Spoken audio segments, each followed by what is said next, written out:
This way. Place value helps us to work out the value of a digit depending on its place or position in a number. But when we get to 9, we run out of numbers. Don't worry, little fella. Now we're going to need something even bigger. Tens. Oh, phew. There you are. Now you can see where the different values are placed. The tens are at the back and the ones out in front. And when we get to 20... Uh-oh. Here we go again.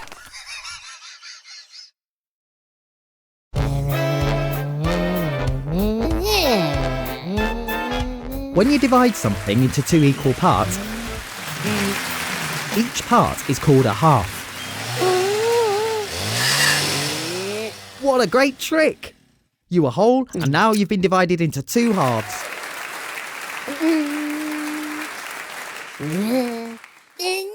Quarters? That's when a whole object is divided into 4 equal parts. He did it! Now you're divided into 4 quarters.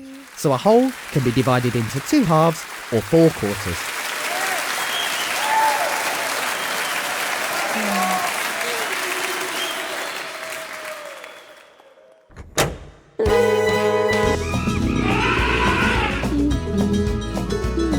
Wait a minute. Aren't there normally more sea lions than this? Oops. Guess a fraction of the sea lions were hidden in the water. Fractions. There were 3 sea lions in the water and 9 in total. So 3/9 of the sea lions were in the water. 3/9. That's how you write a fraction. The numerator is the number of objects we're thinking about, like the 3 sea lions in the water. And the denominator is the total number of objects. There are 9 sea lions in all. Looks to me like 1/9 of the sea lions is a massive show-off. Oh dear.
How it works when you add up numbers. It doesn't matter which order you put them in, the answer will always be the same.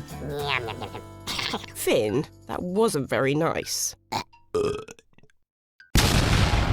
One of my favourites, subtraction. That's taking away or finding the difference.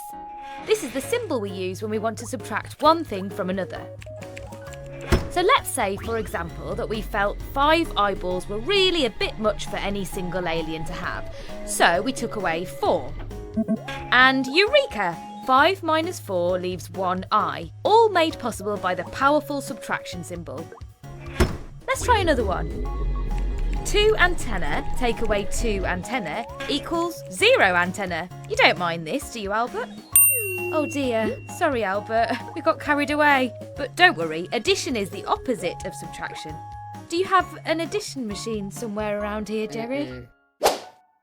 Hey guys, trying to figure out if you have enough plutonium for your shrink gun? Well, we can work that out with the power of the addition symbol. We use the addition symbol when we want to add one thing to another.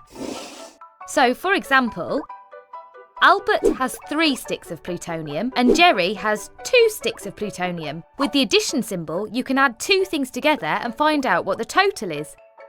This is the equals sign. The left side and the right side of the equals sign have the same value.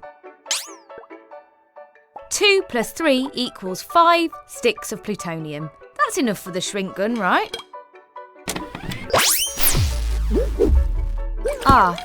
Was that, supposed to happen?